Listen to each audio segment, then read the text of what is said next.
I've been to hell. But I will say this. Heaven and hell truly resides within you. The devil and God truly resides in you. The reason why is because you have a choice. You have a choice to live your life out of love, pure love. You can't be perfect. It's impossible, right? Or you can live a complete cycle of doing bad shit. I'm on the way. I'm on the way. My vibration got too damn high. I got stuck in the clouds. I'm on the way. I'm on the way. My vibration got too high. I got stuck in the clouds. What's up, friends and family? Welcome back to another episode of the Highly Emotional Podcast. Today, I have a special guest. She is an entrepreneur just like myself. She is a creative, and she is my co-host today, Sara G. What up, what up, what up? What's good? I'm excited. Let me make sure everything's right. So yeah, guys, I got her. We're gonna give you guys like a it's like a 2-episode segment. We're gonna do one on my platform and then one on her platform, and we're gonna bring it all together. So I'm just I want to say thank you for coming to my podcast. We could do it like this. I don't know. I feel more comfortable like looking at face somebody, to face, right? Mm-hmm. But I'm like, I gotta look at the camera. Yeah. So anyways, how's your day going? It's going. So I talked to you briefly about this from like on day 26. Pick up the mic for me. Here. Yeah, there you Boom. go. Yeah. So I'm on day 26 of something called the Hard 75, Facts. which you've done before. Yes. This is my 3rd time doing it. I feel good. I feel like I'm like locking in. It's that like shift of like, oh, I'm about to really charge up. Yeah, so I actually did the 75 hard a couple months before my birthday in February, and I had lost like 35 pounds, and I did it. And it was one of the hardest things, but easiest things that I had to do. And I want to say, like, I'm a type of person, if I commit to something, I'm going to get it done. Yep. And it was great. Like, I read a bunch of books, was working out twice a day. I lost all the weight, drinking a gallon of water. I even followed a diet. But I will say this. Afterwards, I reverted back to my old ways. That's where I'm at now. Okay. And the thing about the 75 hard is so beautiful because it shows you what you're willing to do for yourself, right? To have that discipline. That was one of my goals this year, is to be more disciplined for myself. I want to be a more structured man, a more structured father, a more structured me. Yeah. Right? And so I did it. I completed it, you know. But afterwards, like I said, I'm now February, March, April, May, June, July, August, right? Yep. 6 months later, I'm back to close to where I was. And so right now I'm going through something which is, I've been through it before, you've been through it, shadow work, right? And I can tell that it's shadow work because now my spirit is telling me, all right, look, you done got sexy and dropped that weight. You've seen what you could do, but now let me show you why you always get back to this spot.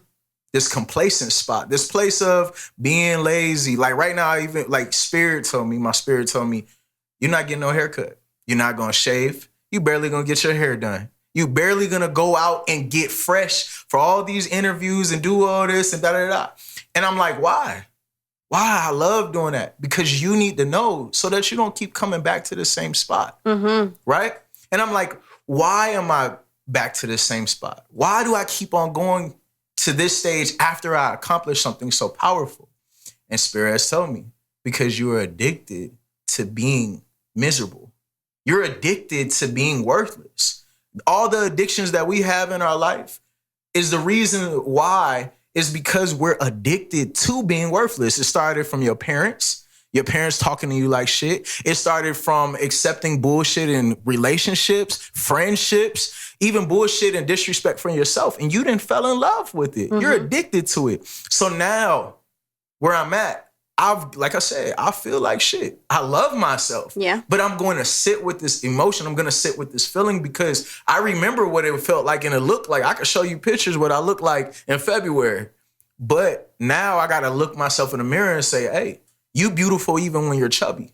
But you have to figure out why do you keep on doing this and how to get yourself out of it? So now I done figured out, okay, I'm in love with being worthless. I done figured out that I'm in love with feeling like shit. So that was my thing. I was like, okay, so you said you did it 3 times. I did it 1 time. So going to your point of like getting back to the same spot, I have this thing that I like to tell myself, and I'll probably get it tatted on me, but it's, I say all the time, like, remember that you can forget.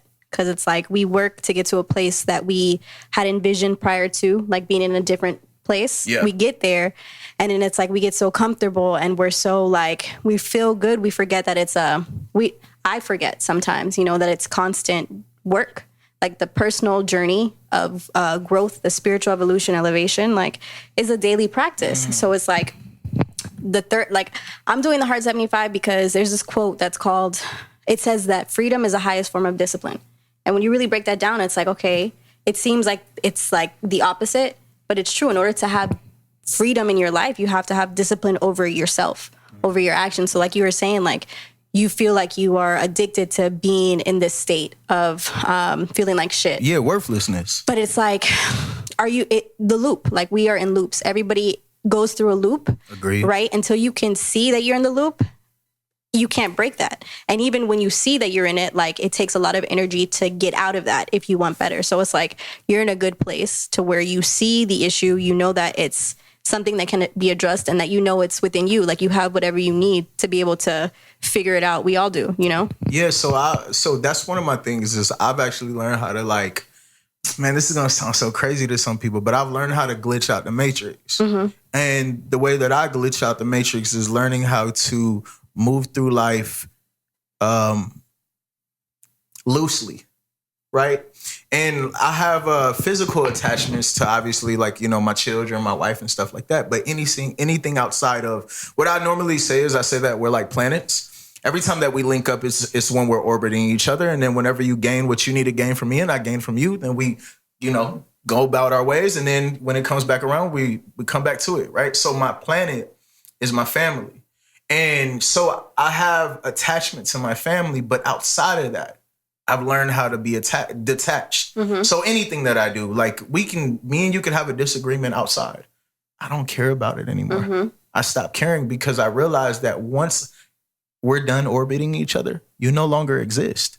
You no longer are a piece of my reality. You're in your own reality. Does that make sense? I say this all the time. Like we are our own individual worlds, right? You have your world, I have my world. And when we come together, we create a world of our own. And it's like, that's why we can be existing on the same place, but having 2 completely different experiences. 2 completely different ones. And what's crazy is like, you know, people be snitching on themselves, right? Like when you both experience something and they or you see it from a different way that might be negative. It's like, it's how you interpret, right? So there's something called the reticular activating system, right?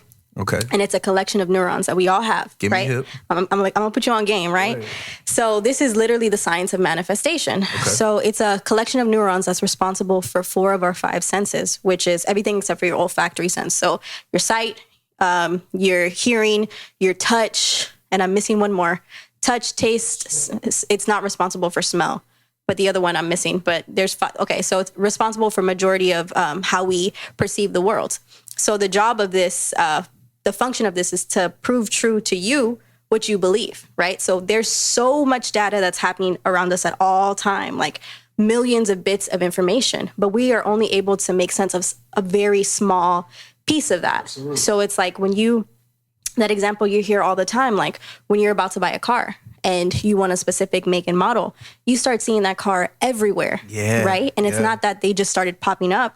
It's that's where your attention is tuned to. Sensory, Right. So it's like, why, like in the morning, it's so important to wake up, set your intention, and like just understand that like this thing, I don't know what this is. I don't have the answers. I just know what my experience has been and what it is. I'm an experimenter. I'm a scientist. Facts. You know, so it's like, people can tell you what it is, but until you experience something for yourself, you don't know. It's a belief until you experience and it becomes knowledge, and then you transmute that into wisdom, right?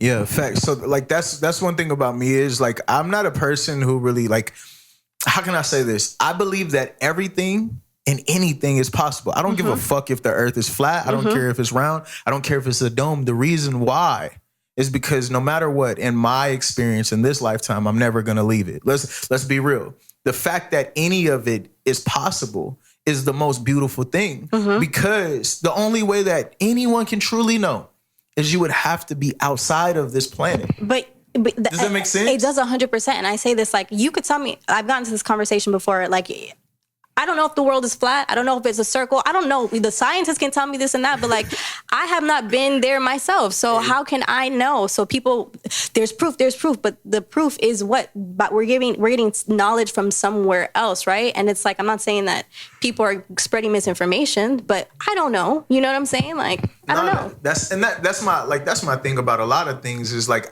if you have not experienced it, then chances are it may not be true to you. I tell people all the time, like, meditation has cured my depression. I've been on Zoloft. I've been on so many antidepressants. I killed myself on antidepressants. They never helped me. They only made me hear voices. And the fact is that meditation for me has healed me. Anytime that I'm feeling depressed or I'm feeling down, I go into a meditative state. The thing about it, the con of that, is that I want to be in the meditative state. I want to, like, I thrive for that. But because of my attachments, back to what we were saying, back to my attachments, I can't.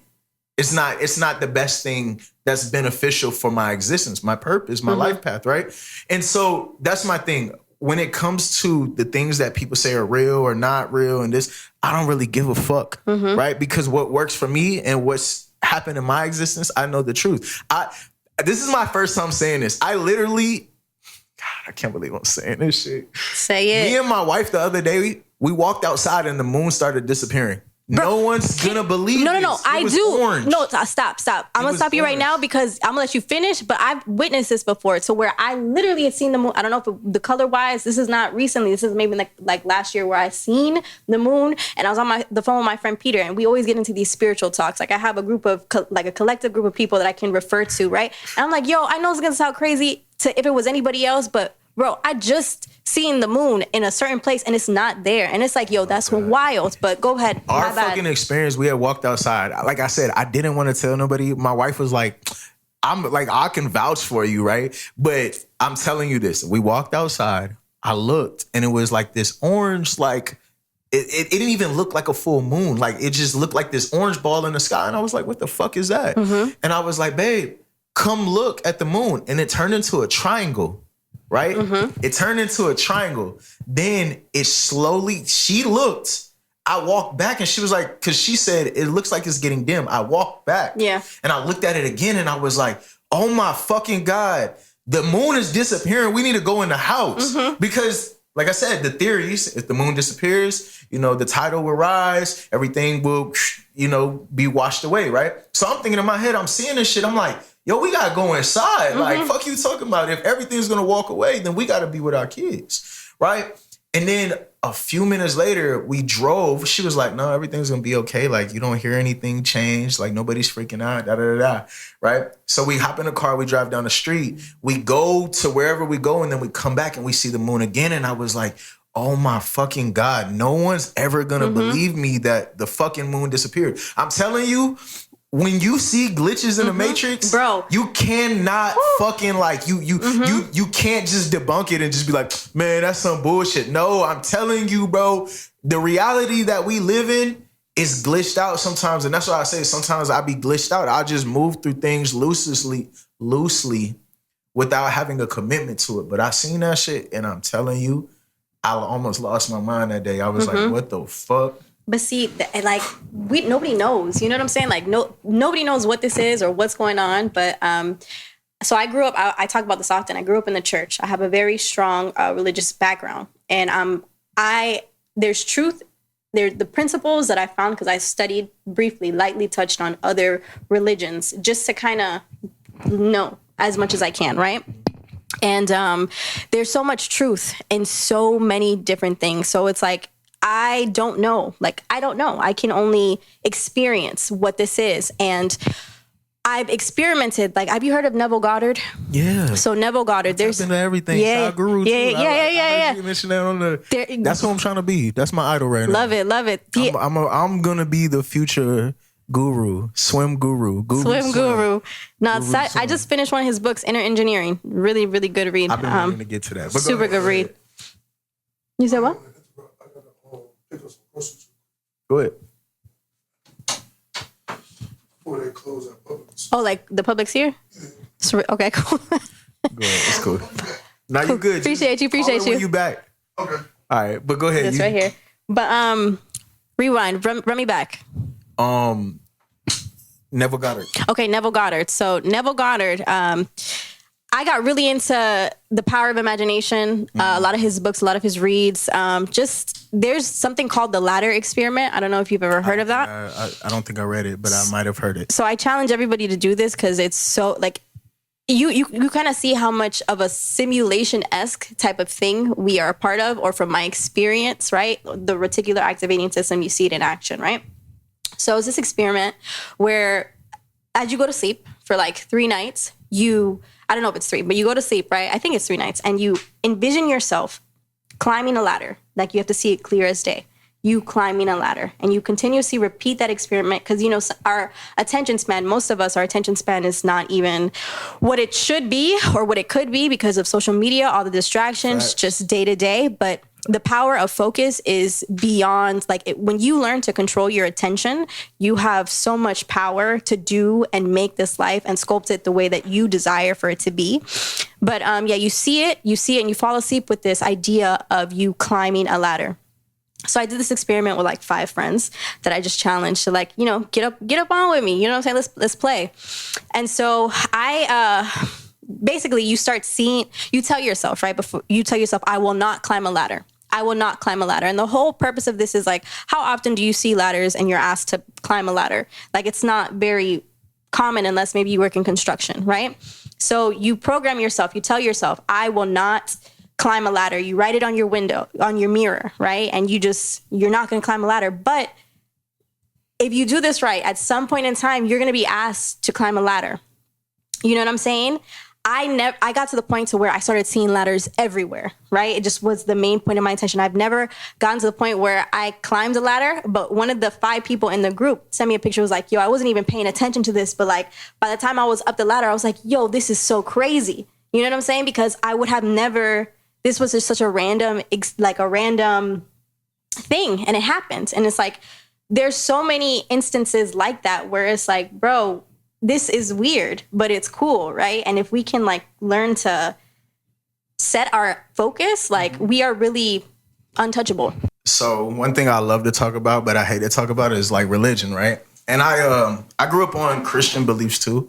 I grew up in the church, but as a child, I used to ask questions like, how y'all know this? Mm-hmm. Right? And it was simple things like, oh, Jesus walked on water. And I'm like, how do y'all know? That's cool as fuck. Mm-hmm. Right? Like, how do y'all know? Like, how do you know? Oh, because it says in here. And I was like, yeah, but I need some kind of evidence. Mm-hmm.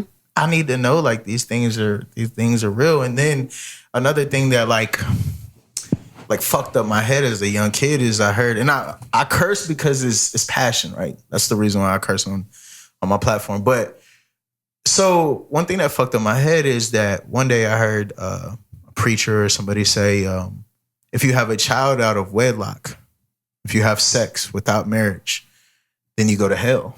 Mm-hmm. And this has sat in my head for like so long. I think I was probably like 8, 9 years old when I heard that. And I was like, my mom's gonna go to hell. Mm. I don't really know my dad. My mom and my dad wasn't married. My mom's gonna go to hell. And I remember asking my aunt at the time, I was like, so you go to hell if you have sex? And I was like, she was like, yeah. And then I was like, but why? Why do you go to hell if you have sex? Right? So as a child, I would always ask these questions, and a lot of things just would pop up. And I would just always ask, like, how, why, this, and that. And then eventually I got to a point now in my life where I've done so much research that I look at religion as a cult. Mm-hmm. Everything is really a cult. Mm-hmm. Everything is rituals. We actually live in, and like, this is like one of the titles of the book that I'm gonna work on. Y'all hear it first. But it goes a little like, I can't believe we live in a world where aliens are real. right? And everything that you thought was fake is the truth. Mm-hmm. We live in a place of Harry Potter. Mm-hmm. We literally do. I just did magic. I just changed the frequency of the room by doing the sound bowl, right? And not to, because people get scared, but we are trained to be scared of this stuff. Like your words are spells. You literally spell words out, how you speak about yourself, how you feel about yourself. This is truly magic. Like we live in a world of magic. So it's like intention, right? It's so important, your intention. Like you can use it for good or for bad, but it's like, I say this, right? Because I did grow up in the church too. And to go back to your story, like I've always had an issue with like, I didn't want to go to hell. That was my thing. Who does? It was a fear thing, right? So it was Everybody's like, scared of that. Man, who wants to go to hell? So I'm not saying I know that hell exists or doesn't exist, but I do know that there are states that we experience here on this earth while we are here internally, right? And I've lived so many different lives in this one, you know what I'm saying? But as a kid, it was fear. And I remember like I grew up super religious, right? My best friends were PKs, pastors' kids. And so like, but I also was a part of like the worldly world, right? So it's like, I'm seeing my friends who are doing, you know, normal stuff that's fun. And I'm like, oh my God, they're going to hell. You know what I'm saying? Praying for them. But I'm like, I'm kind of doing the same thing, but I can ask for forgiveness. So I'm okay. You believe in Jesus, so you're good. So I'm good. So, and that was my problem as I got older with the message that I guess mainstream Christianity appears to have spread, at least in my life. Like, do what you want. It's not saying this verbatim, but this is what was seeded. Like, you could do what you want, but don't worry, ask for forgiveness. You're relinquishing your control. You know what I'm saying? Like, that's what this is another thing I would ask, is I was like, all right, so, and I say this to my mom now because she's going through her spiritual journey, and I helped her like kind of wake up a little, right? We'll talk about that later. But the fact is, I'll be like, Mom, I'll be like, so let's say a 14-year-old kid in a third world country, he does everything for his family. He works every day because his mom's sick. He takes care of the house. He cleans. He does everything out of love. Right? Don't know who Jesus is. Ain't never been to church. Don't even know how to read. None of that shit. He speak a foreign language that no one can understand. Right? But then Molly, right? She cheats on her husband. She steals from the church. Right before she dies, she says, God, forgive me. I believe in Jesus. She go to heaven. But the kid in the foreign country, he died. Right? Without knowing anything about Jesus. You want to tell me to go to hell? I'm sorry. I'll never believe it. But let me tell you something. Go ahead. That was my plan. I was last seconds. God forgive me. Like, you know what I'm saying? Like deep down. And forgive me. Like, you know what I'm saying? But that's not, I don't believe that that's how this works. And it's like, yo, if I was born in any different region of the world, right? And their predominant religion was whatever it is, let's say Hinduism or Buddhism or Muslim or whatever it is, I'd be that. You know what I'm saying? Because I was born into that. That's how everything is. Right. That's how everything is. You're a part of the cult because you're born in the cult and you've been converted or indoctrinated by your parents. Over and over and everything and over. else, everything outside of that belief is the devil, is the sin. And that's when I was like, there's no like for me now, I don't believe that. I like you said, I lived in hell in multiple stages. I've been on drugs, lean, strip club. These are the closest place I've ever been in hell. I even, like I said, I killed myself. I've been to hell. But I will say this, heaven and hell truly resides within you. The devil and God truly resides in you. The reason why is because you have a choice. You have a choice to live your life out of love, pure love. You can't be perfect. It's impossible, right? Or you can live a complete cycle of doing bad shit. And that's what most people do. Most people, like I talk about this all the time. I have homies, right, that I try to put on. I didn't try to help them. I moved them in with me, this, and that, right? And they'll see how I'm doing good and be like, oh, I want to do the things that you're doing. But yet they go back to their old situation and then they beg me to save them. So in my mind, the way this is that I have a boat. I see my homie drowning. I pick him up, put his ass in the boat with me. Hey, dog, I'm gonna save you, bro. You can fish with me. Now we're gonna get more fish. You know, we're gonna go crazy together. But then his ass jumped off the boat, and he's like, "Save me, save me!" I'm like, "Bro, I just picked you up. Why you jump off if you can't swim?" Pick him up again. Same thing, right? But then what I realized is that when you are in control of your reality, you have to save yourself. Everybody always asks me, like, how did you heal from your depression? Or how did you get over depression? It was me. It was motherfucking me. I had to do it. I had to literally die, be a fucking vegetable for 2 weeks, and then come back alive and realize I had to get myself out of that shit. I had to stop identifying as my trauma. One thing I talk about all the time is the victim mentality. Poor me. Fuck that shit. No, not poor you. Empower yourself. Glow up. Like everybody say, glow up and get your shit together. You can do whatever you want. Yeah. Anything that you want. But the fact is that we're limited.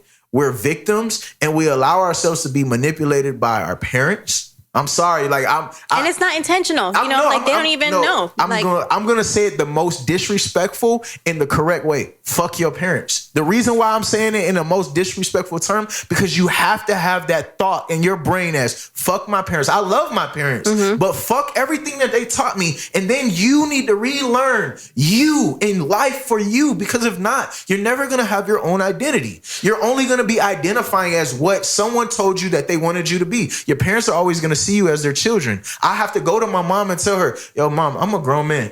There's things I can help you with. Now I'm the nigga, right? Sorry for using this term, but I'm that nigga that has to step up if your man beats on you. I'm him.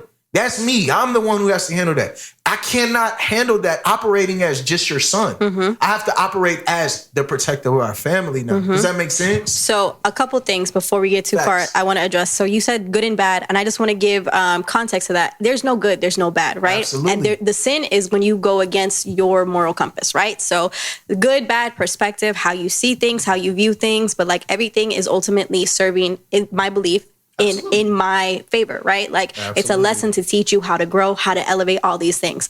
The loop, I'll say this about the loop. It's like, yeah, when we're in the loops, right? You cannot escape something you don't know that you're a part of, right? You just can't. When you talk about the boat saving other people, it's that same, things are super cliche, right? So like you could take a horse to the water, but you can't make it drink, right? All these cliches, all these like tokens, gems that are given to us by different authors and artists, they're saying the same thing, but from their filter. You know what I'm saying? They're putting us on game.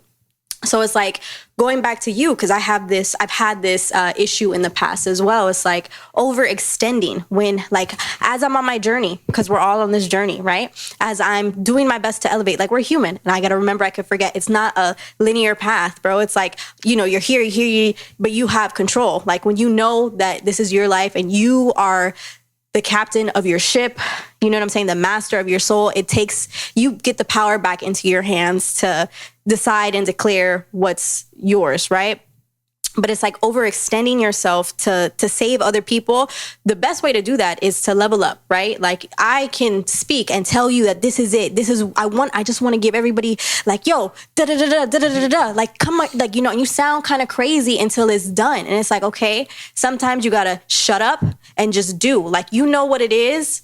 And I know you know what it is because you know how it goes. You see it here first, you believe it. There's nothing that can tell me that it isn't already. So you move as if it is because it already is. So it's like a lot of people don't know that, right? I can tell just energetically, like you could be at whatever place you're at. But if you tell me who you are and you believe who you are, who am I to not believe you? I'm going to treat you because I see myself in everybody, right? Divinity, right? But you get mirrored back to you how you feel about yourself. Always. That's just how this works, right? So the best way to help people is to do it yourself, to get to the place that you say you're going, and then people start to listen. Then people start to ask questions. Then it's like this is our responsibility. That's facts. One of my older brothers actually, or my older brother actually said that to me. He said a leader leads from the front. And that sat with me so long because I used to be like, nah, leader, he tell if you a boss, you tell the shooter to go like all that stupid thoughts. And then my brother said it one day and he said a leader leads from the front. And I sat with that and I was like, that's facts. You lead by example, the way that I carry myself. And when I talk about big things that changed my life, me having a son molded me to who I am becoming now. Before my son was a coward, used to care about, pussy and fucking all the bitches and all that, being the coolest nigga, the tatted nigga. Having my son made me realize that I have to teach him what it means to be a man for me. No one else taught me that. So I had to go and teach myself this. I had to learn the lesson so I could be like, yo, hey, when you mess with girls, hey, wrap it up. I got 5 kids. I got 2 that I pay child support for. And that's a whole trap. You know what I'm saying? Like, so now that I made the mistake, I can tell my kids like, yo, hey, when y'all in the club and y'all trying to get lit, stay away from them drugs. Let them other people do it because it's going to fuck you up here and here.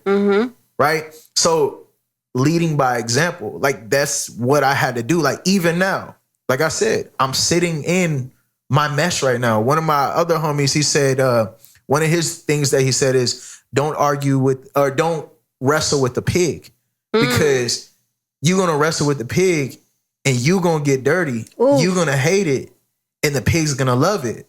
Right now, I say this for me, sit in the dirt because sometimes you got to be a pig. Sometimes you got to get dirty. Sometimes you have to understand your struggle. If not, you're not going to get through it. Those loops that we talking about, my homie, he has to learn from it. So a couple months ago, I started meditating with a Buddhist monk. I love religion. Not like I don't love religions like a certain religion. I love to understand it. Where did it come from? That's why I like Billy Carson. Let's go. Yo, what's the first Bible? All these things I've been asking. So one day around my birthday, I said, I'm going to go sit with a Buddhist monk.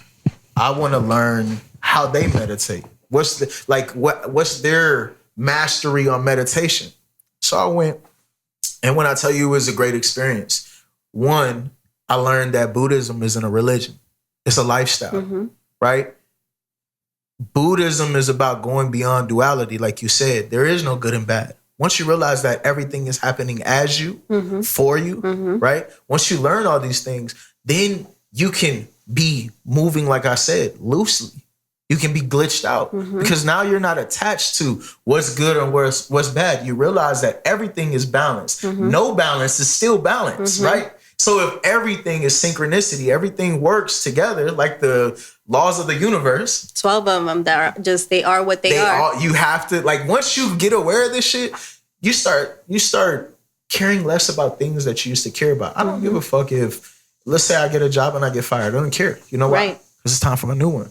I don't care if I have money because I can get money again. I don't care if I'm fat because I can get skinny again. It's that easy. So that's the thing. It's like we have to sit with that though. One thing about Buddhism that also taught me is that Buddhism, they're Buddhas. There's multiple ones. Before I said there was 2, there's more than 2. But there's one, because one day I was sitting with the Buddhist monk and I was like, yo, so I know about the fat Buddha, but can you tell me about the fat Buddha and the skinny Buddha? And I thought it was inappropriate to say the fat Buddha too, right? Because I'm like, does he have a name? He's like, no, it's the fat Buddha and the skinny Buddha. So the skinny Buddha is a similar being that's similar to Jesus. What he does is he goes down to the hell realm, right? Think about this on like an earthly standpoint. He goes to the hell realm. The lower frequencies. The lower frequency, right? And what he does, he leads by example and helps the lower beings find enlightenment. But let me tell you something about that. Just even from knowing that, it's like, yo, that to me is so much power because it's like once you frequencies, man, like if you remember, you can forget. We can be vibing here all day, right? And then you start hanging out with the same crowd that was vibrating at a different frequency than you. It's not good or bad. It's just lower, higher, different frequencies. To not assimilate to that, you have to have so much control and so much power over your being. And it's like, that's where I find myself now. Like I'm an extremist and I'm working on it because balance, everything is balance. But it's like, as doing the 75 hard, this is my 3rd time doing it because I found myself right back to where I was before. So it's like getting to the place to where I can get here and find the balance to be able to operate and take this and implement that in the world, right? Because it's like doing this in solitude is beautiful, but it's like the training field because you have to go out there. You have to go out there. Put it on the stage. So that skinny Buddha, that's crazy. Yo, so when he told me about the skinny Buddha, you know who I thought about? I thought about Jesus. And I was like, That kind of sounds like Jesus, because who did Jesus hang out with? The sinners, the hoes, and the trap niggas, the hoes, the go-getters, all of them. You know what I'm saying? So that was like, oh my God, it's similarity. Then the fat Buddha represents the completion of the journey. What does God look like in all the little pictures and books? It looks like a fat nigga in heaven with a fucking beard. And he's sitting up there and he's telling you that similar to Santa Claus. Mm-hmm. And I was like, okay, so this is similarities. Boom. I started understanding these things based upon Buddhism and my friend Tiensu, the monk. It doesn't matter if they're fat or skinny or what they look like. What matters is what they represent. They don't worship any of them. But when you look at these people in Buddhism, it's kind of like, who's your favorite singer? I don't do well with absolutes, bro. Just give me anyone. Chris Brown. Okay, Chris Brown. If you are a fan of Chris Brown, and let's say you're a singer and you wanted to sing, Chris Brown would be your inspiration. It's the same thing with Buddhism. If you want to be an enlightened being, then you kind of look at like, yo, how did Buddha do things? It's the same thing, but that's the thing is that when it comes to religion, we're confined to believing that this is the one truth. That's not how it works. If we're sitting in the forest and a tree catches on fire out of nowhere, you're going to tell your version and I'm going to tell my version. But guess what? There's going to be little synchronicities and there's going to be a hell of a lot of differences. But it's all truth. Exactly. Because there's this book, right? The Four Agreements. There's a book called The Four Agreements. My mentor told me about this book called The Five Agreements, right? I was going to read that one too. Such a good book. Why did I reference this? What happened? What did you say right before this? I was saying about the different experiences. Okay. Of it both being so the truth. There's the absolute truth because it's here. Everything is here. And there's your limited truth, your perspective. And it's like, I'm not here to prove what I believe is real to anybody else because this is my experience. Like, and I've used this example before. What do you see? Your phone. What is it? What does it look like? It's brown. The case is brown and it's blue. Well, I'm looking at a picture of me. It's not blue. It got a little camera here. It's a different side of the spectrum. It's the same thing, though. We're not in the lying. Same room. That's right. Facts. Mm-hmm. That's facts. That's truth. And that's what I was telling people is that my truth is my truth. Mm-hmm. I've astral projected and some people haven't. I have too. It's fucking scary. I'm not gonna say it's scary. I gotta stop doing that. Uh-huh. Like we always say, words are powerful. Yes. It's not that it's scary. It's that it was something that I was trained to believe is scary. Mm-hmm. First of all, before we even go, I've been experiencing spirits since I was 5. Bro. I've been hearing pictures talk, cars revving engines that's like men in the corners of my closet, all these things that I thought was so scary. And this is why I tell you guys, like, don't be afraid of magic. Don't be afraid of witchcraft. Don't be afraid of anything. To seek understanding will debunk any type of fear. And that's my truth. But I do want to say this, like with religion, a lot of us have been brought up. It's the fear of questioning outside of, because it's like, it is this way because it is this way. And that's it. That's right. But I told you so. But for me, it's like the God that I serve, right, wants me to serve because it's me. It's not because I'm scared to. It's not. It's literally you have to. You don't have to do anything. But if you want to understand this world, you have to experiment in your own being, right? Trial and error. Astral projection. Okay, so I'm also very spiritual. We talked about this off camera, but there's 3 different numbers that are kind of big. Right. So you have your life path number, your soul urge, and your expression number, which is your destiny number. Right. We can go on a completely different topic tangent, but our similarity is in our destiny number, which is 7. Right. It's a very spiritual path. Right. So it's very interesting to see where the things kind of align and like different experiences. Right. So as a kid, I have always struggled with, and I say struggle because back then it was, right, but it's not struggles. I've always experienced what they call sleep paralysis, right? Same. Sleep paralysis. I used to have it for like months straight. Man, what? As a kid, right? And I grew up, I told my mom about it. And then I told you I was PK best friend. So the pastor came over and like did the whole thing. So there is this whole like idea of like fear around that. So every time, and I've experienced it all the way through my adulthood, right? But it used to happen so much as a kid. And through my understanding and what I've learned is like, that is literally the step right before you can astral project. So wait, before do you sleep on your stomach or you sleep on your back? So the most comfortable position for me is to sleep on my side. Like kind of like on your side? On my side, but this happens the most when you're sleeping on your back. All right, go ahead. But I got to a point to where it used to happen so much where I could feel when it was coming on, and like you can fight it. You know, you can kind of shake it off. You know what I'm saying? But there's been, when I was young, I've experienced myself like coming up out of my body, right? And feeling myself do this, but looking at myself like just there.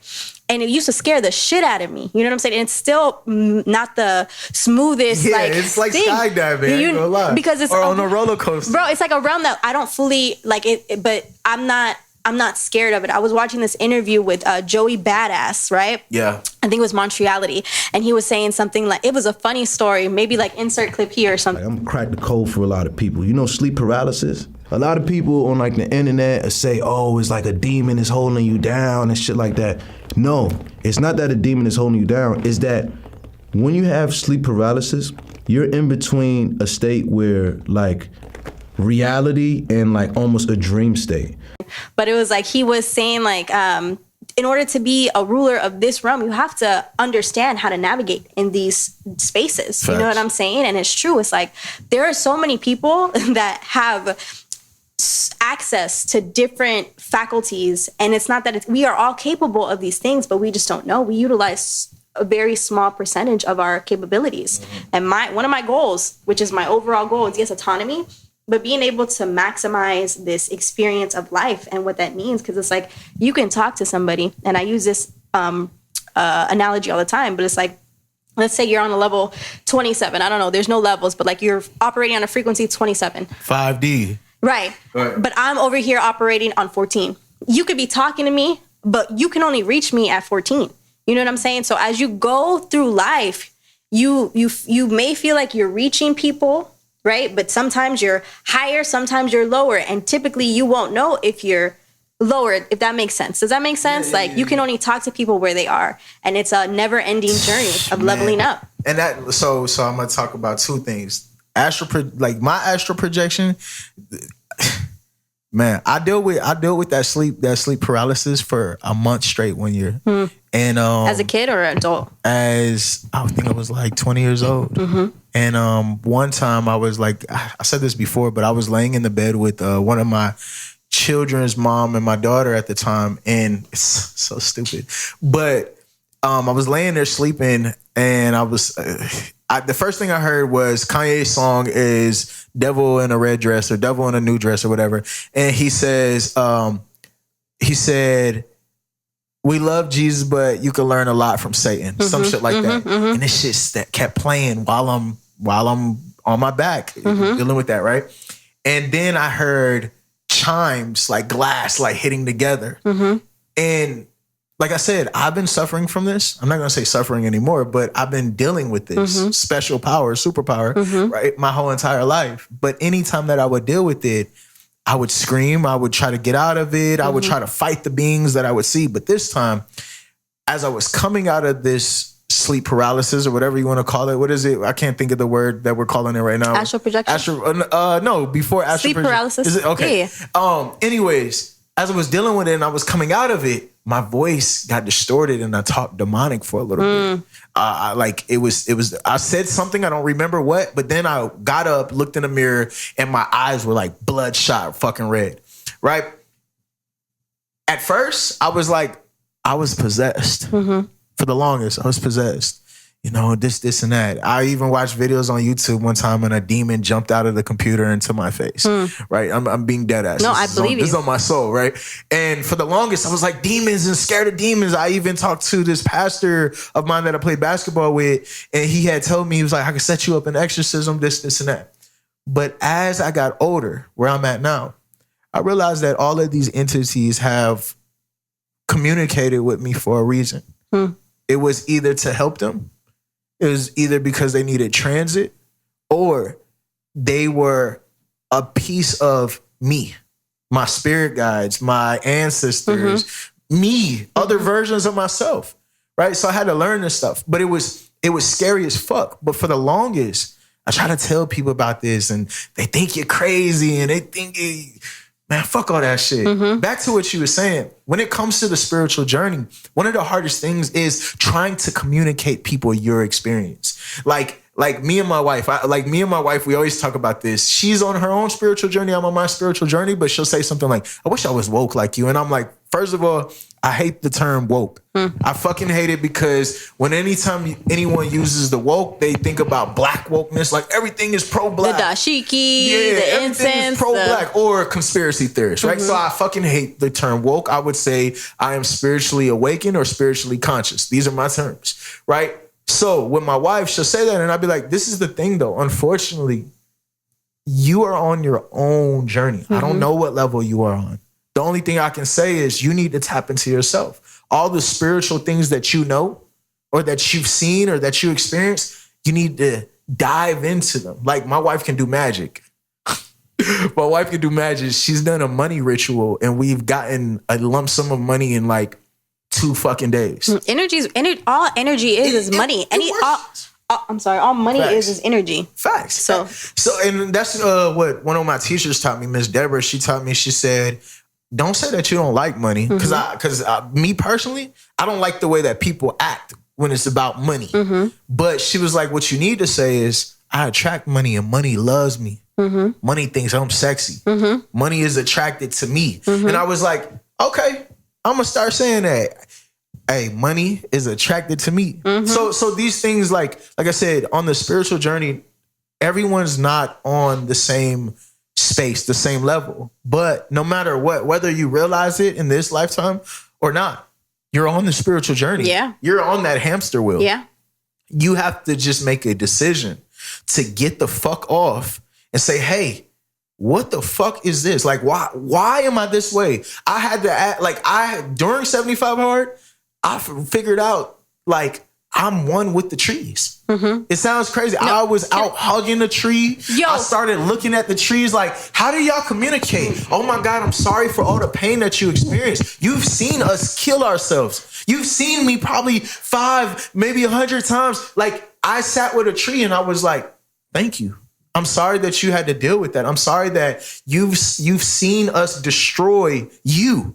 I'm sorry. Like I have pictures of me like hugging trees. This is synchronicity at its finest. Last night, so yesterday, so 75 Hard, right? Like I like to do one of my workout. It has to be outside, and I like to go for either walks or jogs, just being in nature, right? And so yesterday, literally, it was dark at night, and I don't operate in fear, and I know this sounds super irresponsible. I'm untouchable. I feel really protected, right? I heard what you and Dr. B said too. So, but I just like any hours of the night, right? Like so, like. Whatever. But yesterday, there was this group of trees and I just felt so drawn to them, but one specifically. And mind you, I've had an experience on the 75 Hard the last time where I was also here with nature. Like I was just like, and I'm a nature girl, but like really deeply connected to the trees, to the plants, to just earth, right? But yesterday, there's this one tree and every time I circled it, I would touch it and like, just like literally see me hugging it like here. And feeling just completely like I was being hugged. You know what I'm saying? Thanks. And it's like, it sounds crazy. You know what I'm saying? Not to you, right? Yeah, but like if you, it's to the world. Like, you know what I'm saying? Get these hippies off that. To our culture, bro. Right? That's what be the saddest. Like it be so sad to me because I'll try to take somebody who's a close friend of mine. Like I said, I'm sorry. Like, I don't know what your beliefs are, but I hate the term black. I hate the term niggas. I hate the term real nigga. I hate the term street nigga. I hate all these terms because it separates ourselves. Anytime we identify as something outside of ourselves, we're identifying as something differently than us. The key to identify as what you are is to say nothing or to say that you are God. That's my beliefs, right? But so I'll take somebody and I'll be like, yo, come up with me to Stone Mountain at 5 a.m. That's some white people shit? Oh, they'll be like, bro, white people, KKK. I'm like, bro, y'all don't realize that our ancestors used to run from Savannah all the way to the top of that mountain with messages, and they used to always trade stuff, all these different things. Not only that, I've seen spirits on the top of Stone Mountain. There's a lady who sits on a rock up there. There's a child who sits in a bed of grass over there. Like I've seen these things myself. So I always try to get my homies, my niggas, my black folks, right? I try to get them involved, and I'll take somebody out to the park like, yo, take your shoes off when we walking through this trail. They'll be like, nah, bro, that's dirty. That's some white people stuff. Y'all have to realize we was here before them. Every being that is on this planet came from a black being, melanated right? person, Anunnaki, whatever, however you want to put it, right? Shout out Billy Carson. Facts, shout out Billy. But that's my thing. It's like y'all don't realize that the reason why that y'all are so low vibrational is because you're not connecting to the planet. The planet is you. You have the ground, man. And I be up on the mountain. Yes, shoes off. Meditating, Stone Mountain all the time. I'm in Decatur, so I'm like 5 a.m. on Sundays. Yes. Man, what? Yeah, absolutely. But I like hikes in general. I like being in. There's something about nature. There's something about nature that is just so fueling, right? Because we are all connected. Everything is connected, and everything is conscious. I got to the point to where like,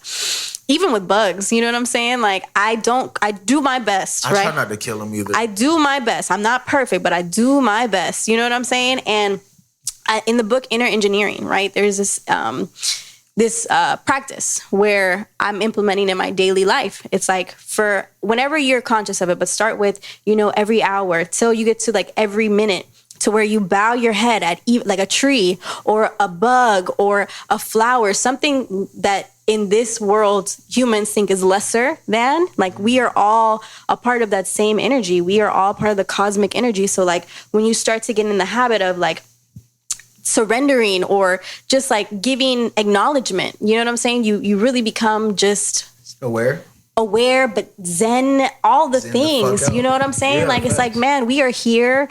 And as humans, like I feel like we feel superior, like the superior species. But you said we are? No. I'm saying like that is how we act. That's like, how we feel. We are those type of people. Yeah. We feel, but like everything is everything. You know what I'm saying?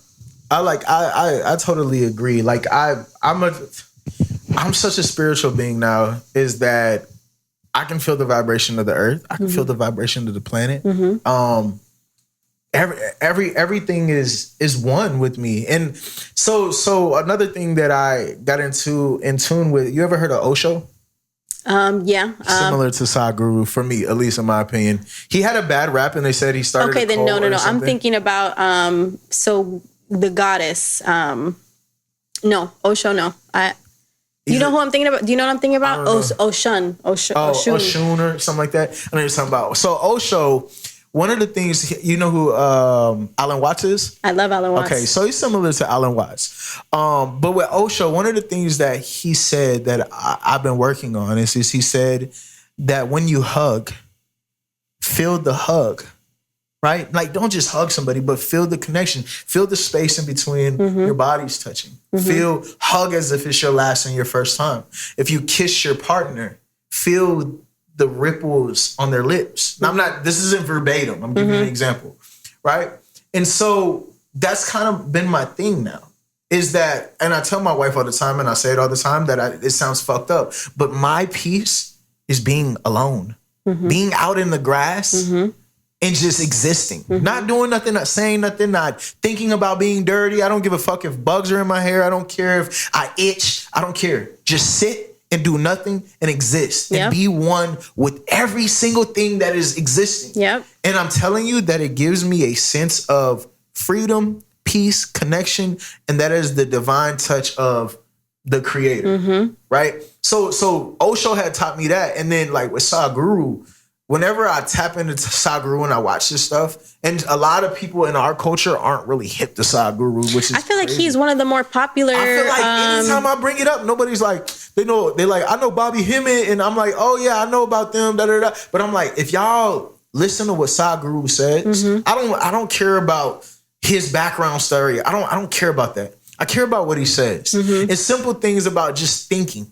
Just thinking about everything that's happening, being aware and questioning. Ask questions. Ask questions, and then ask a question to the question until you find an answer that resonates with your spirit. And that's why I say, like, I want to be like Sadhguru, because the fact is that you can slow everything down. And if you ever watch any of Sadhguru's interviews, he does not scream.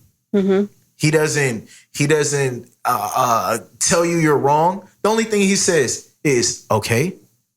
That's how you know that. But he's full of so many analogies that, like, gosh, he got bars. He's really a poet. He is a poet. Bars. But those type of levels of spirituality is what I'm seeking. But I know that when I look at these spiritual teachers, these people that we're learning lessons from, one, I know that I am what you are and we are. Simple as that. We are nothing as we are something, right? And so when I look at these teachers, I know that my version of Sadhguru is not going to be Sadhguru. I'm going to be me. But when I say these things that I want to be like them, the fact is, I want to be my version of that. Absolutely. I want to be the best version of me. The version where I can speak truly from my spirit, operate truly from my spirit, and not be conformed to what someone wants me to be.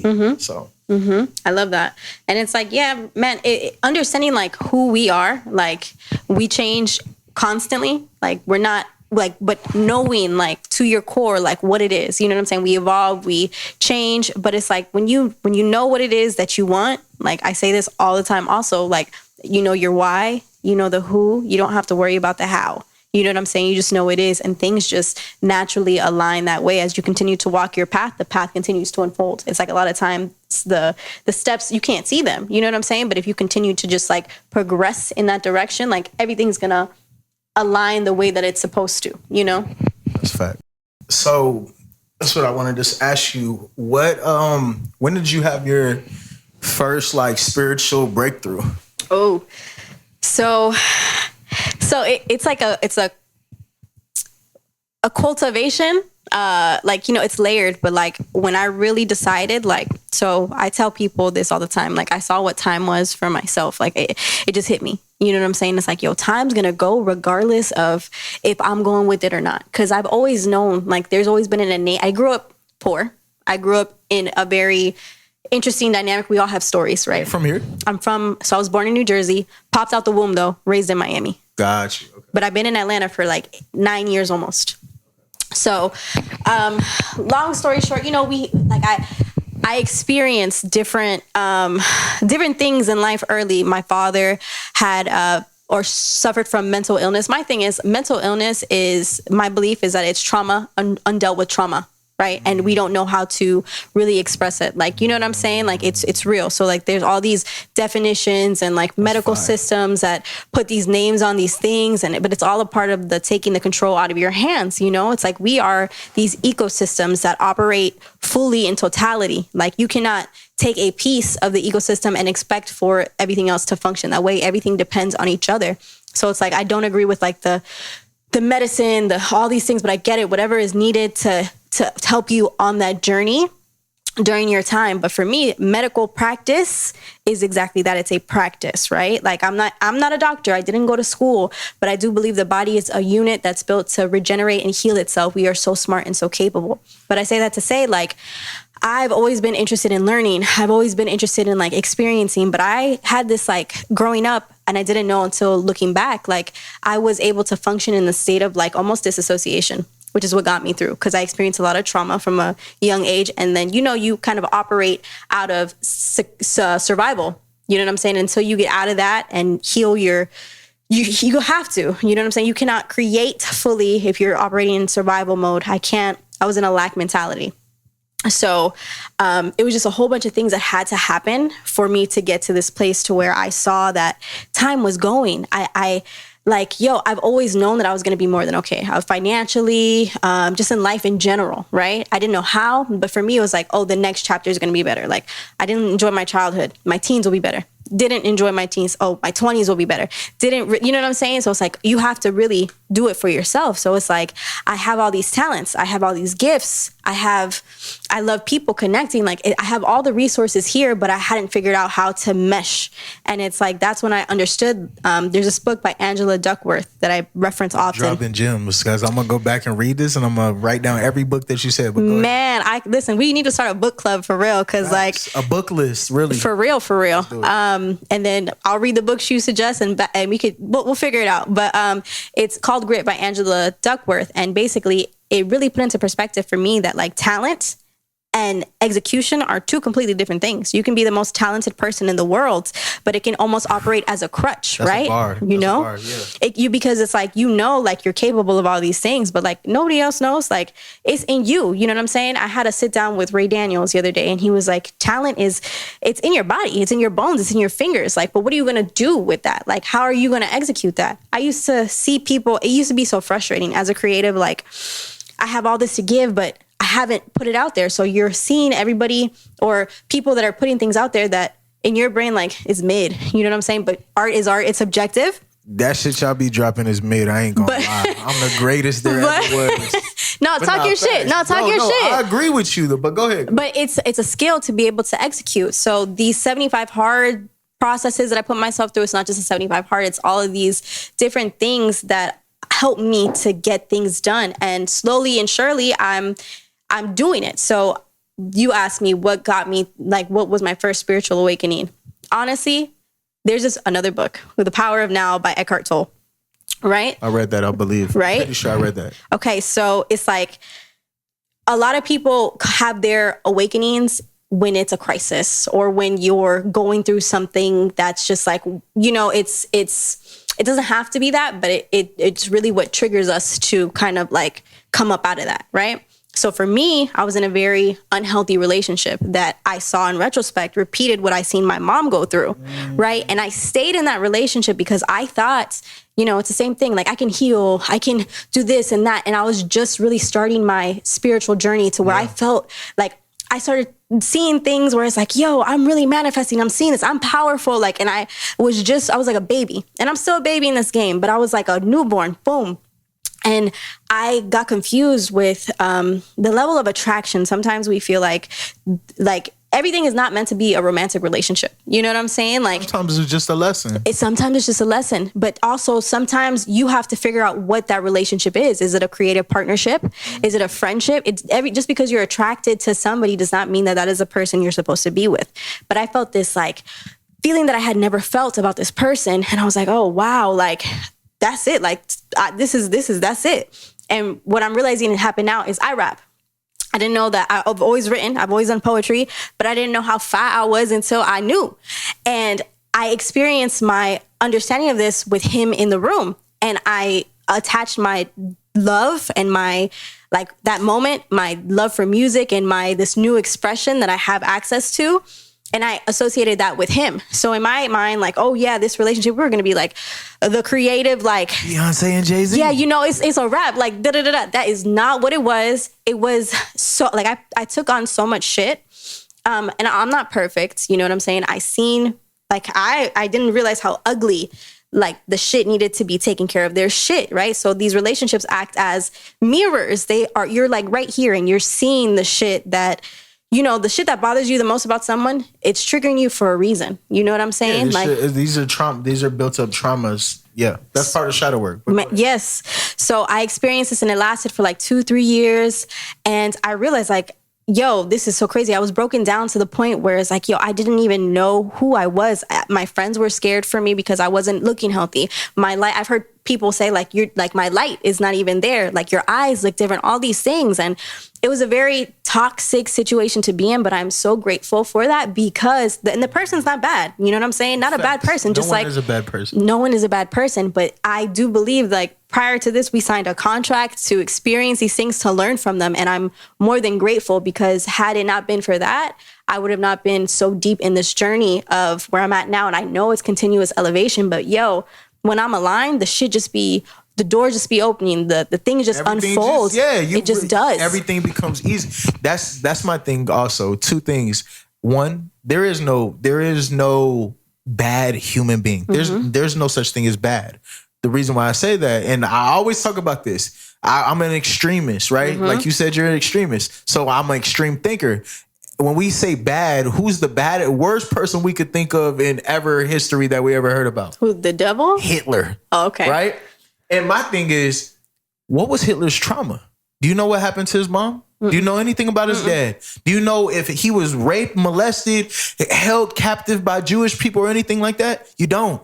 So therefore, we can't say that these people are bad people. We have to dive deeper and to say, Why did this person become that way? I said it before. There's no way you could ever make me believe that I can meet Hitler at 6 years old and he's like, I'm going to kill all people on some Stewie shit. I'm never going to believe it. Nothing. So that's my thing. One, nobody is bad. Everyone is a product of their traumatic experiences, right? With relationships, I always say this. My first relationship was physically abusive. I put my hands on my baby mama. She put her hands on me. My second relationship was mentally abusive. My baby mama used to say horrible things about me and I thought it was crazy, so I would go cheat on her.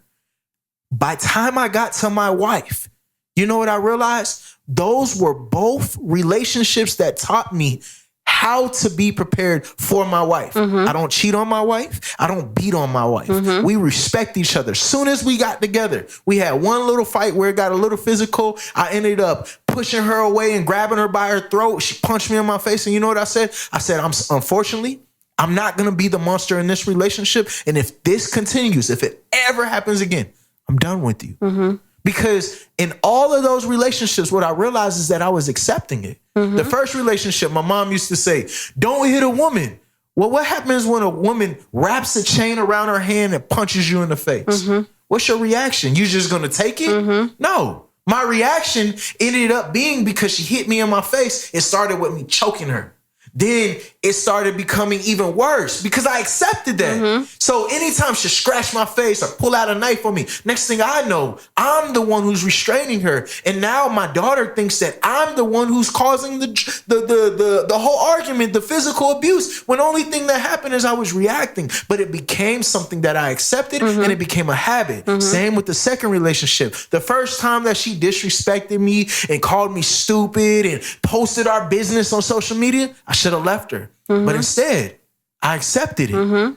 Oh, you posted on social media. Next week we're together. Oh, you do it again. Next week we're together. I accepted all that bullshit. Not any time in my marriage has my wife got on social media and posted our problems. Not any time in our marriage has she ever had to deal with another woman hitting her phone like, yo, I was with Tuesday, Never will she have to by every bone in my body.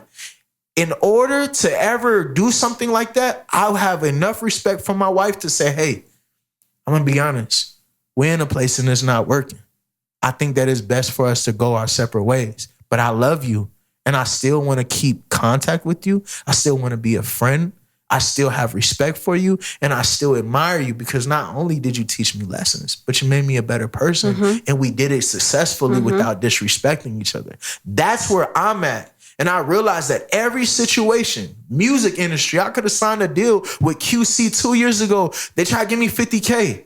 I looked at them and I said, fuck no, I'm worth 10 million. Right? I learned that it's a lesson that taught me that the music industry was not meant for me in that aspect. It's not meant for me to go sign a deal.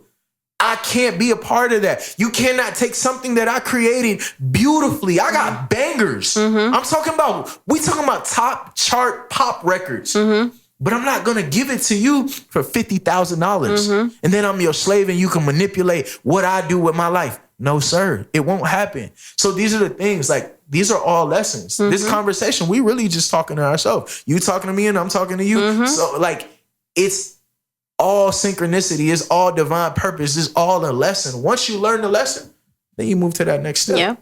The only way that I was able to get my wife and my son, I had to let go of my old ways. Having a son, I had to realize I had to step up as a man. Having my wife, I realized I got to be the one who answers that door when it's a million people knocking on my door trying to kill our family. That's what it is. Like, that's what people don't understand. We talk about masculinity. Being a father, being a man, you have to deal with the fear of being on that front line. Back to what we said. A leader leads from the front. Do you know how scary that is? Do you know how scary it is if there's police at my door trying to kick in my door to go answer that shit? I'm not sending my wife. I got to answer that, but that's scary. You know why it's scary? Because chances are something can happen and it would take me away from my family. But guess who has to do it? Me. And we all have to do that as leaders. Even if you're not the man and you're the mom or the wife or your husband's not there, or you still have to step up. And it sucks sometimes and it's scary. But once you accomplish that, bruh, you realize that that's your journey. My grandmother just died today. I'm sorry. It's okay. I can't say that I'm sad because I never had the opportunity to truly get to know who she is. So me saying that I'm sad would be fake, right? But my mom called me and she said, I don't know what to do. The blame is, or everything falls on me. I gotta do it. And I said, Mom, you know what? That's a blessing. Because ain't nobody else was gonna be able to do it. And I have to realize that when my mom's turn to cross over, to transcend, I gotta be in that same position. And I'm thinking in my head, yeah, I appreciate my grandma. Rest in peace. I smoked a blunt with her. Nobody could say, like, not a lot of people could say that about their grandmas. But I could say this. Everything that my grandmother went through, everything that my mom went through and still goes through, has prepared me for who I'm going to be. And when it's my time to step up and bury my mom or cremate my mom, I'm going to wear it well. And I'm going to speak about all the great memories that I had with my mom, because it's not just the ending. She's going to continue to live through me. Same thing I tell my mom. You got to be thankful that you're put in that position, because not a lot of people can handle it. Not a lot of people can stand up here and do this shit. So with these type of situations, we have to learn them as lessons and continue to move forward, just like you said. So sorry, it was a little ranty. No, that's just what it is. It sucks. Like I hate being that poor me nigga now. I'm not that. Yeah. Every time I say, fuck it, I'm gonna do it because my son ain't gonna have to do it. My son ain't gonna be depressed trying to kill himself. My son ain't gonna have, like, and if he does, I'm gonna be the example, because I can show him, yo, this is when I was on drugs. These songs I have all right here about me trying to kill myself. It can be the soundtrack of your life so that you don't kill yourself. See, it's deep. It's breaking the generational curses, the cycles, you know, all the things. And it's like, you said something way earlier in the interview where, not even an interview, this is a sit down. This is a conversation. Convo. So you said something about, and as I'm talking about it, I lost it, but we're going to get it back. Talking to, like, you know, you alluded to this, and I remembered, like, just to touch upon it. So, like, when we get to a place in life where it's like, you know, we are our parents' children, but we have to, like, it becomes a point where you stop seeing your mom as your mom. Yes, you have the respect for her in that role, but you see her as a spiritual being, because we are all on this journey. And even though she may be older than you, not just your mom, your dad, your 70-year-old coworker, like, whatever, like, you know what I'm saying? Like, that spiritual age and your physical age are not the same. You know what I'm saying? So it's like having compassion for people on their journey, because it's like we're all here again in our individual worlds, and we have no idea what it's like for anybody to experience what they're experiencing. And I think about this shit all the time. Like, you know, the way I see the color red may be how you see blue. That's facts. And we don't know, but it's just how we communicate to each other. Like, this is what we see. That's facts. You know? So it's like, man, nobody knows. You don't fucking know shit. Like, all that. So that's the thing. When it comes to, like, that spiritual age, is like, I stopped. My mom is not my mom. My dad is not my dad anymore. They're not daddy and mommy to me no more. These are men and women that I can relate to, but we're equal, right? I tell my dad all the time, like, bro, if you were to disrespect my wife, I'd kill you, right? And he was like, you killed me. I'm like, you have to realize this. Just because you're my dad does not give you the power to disrespect my wife. Just because you're my mom. Like, and I've had these issues. Like, my mom tried to fight my wife one time when she was pregnant. And I told my mom, I said, if you put your hands on my wife, it's going to be a really big problem. It sucks, because I had to look in my mom's eyes as the person who birthed me and say, if you disrespect my wife, you put your hands on my wife, I'm going to have to kill you. Like, that sucks. Say, like, I can't fathom my children saying that. But then I say this: I'll never disrespect my children.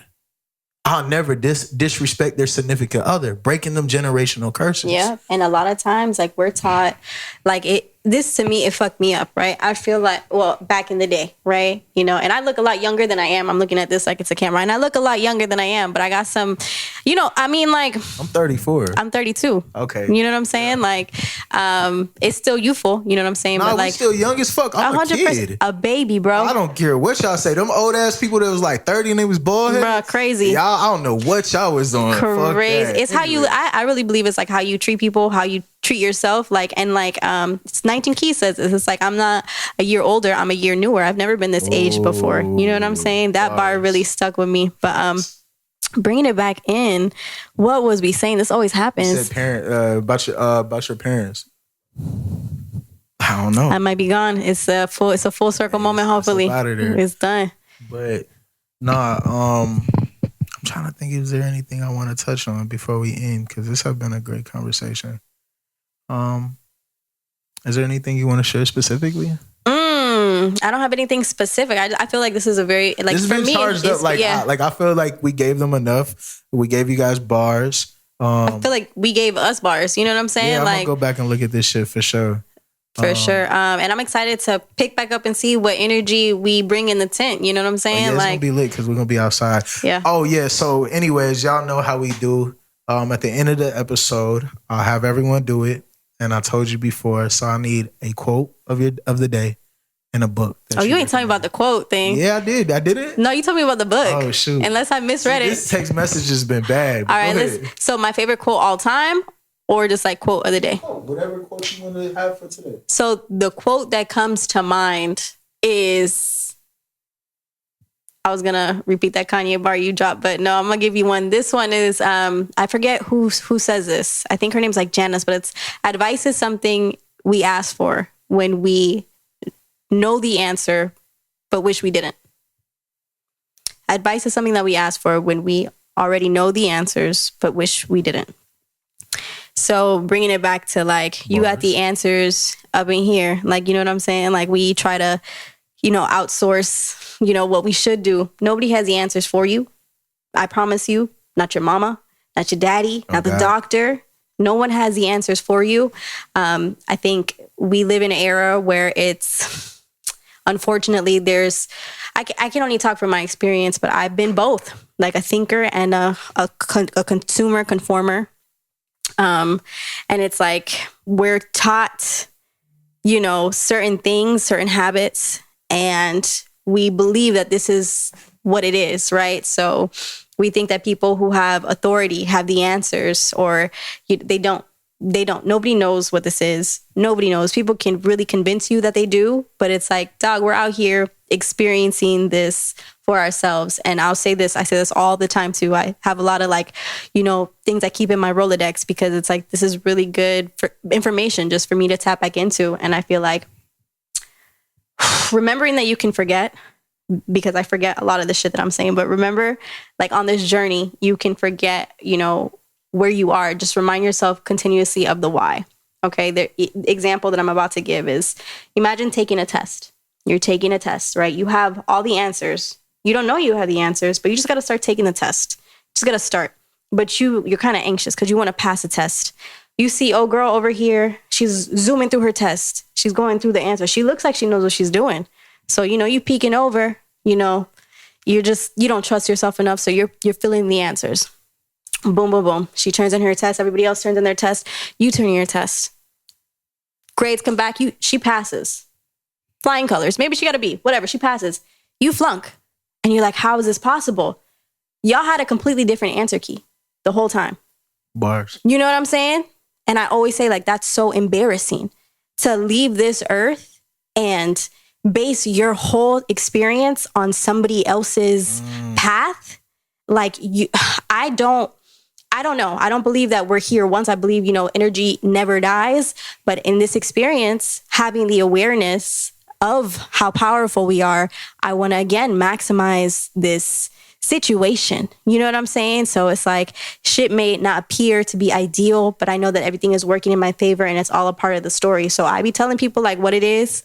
I know what it is. I tell you what it is, and you're watching the journey unfold. I don't know how it's going to happen, but it's going to happen because it's happening, because it already is. Bars. And then your book? Ooh, you said 2. Yeah. Okay, I got 2 books.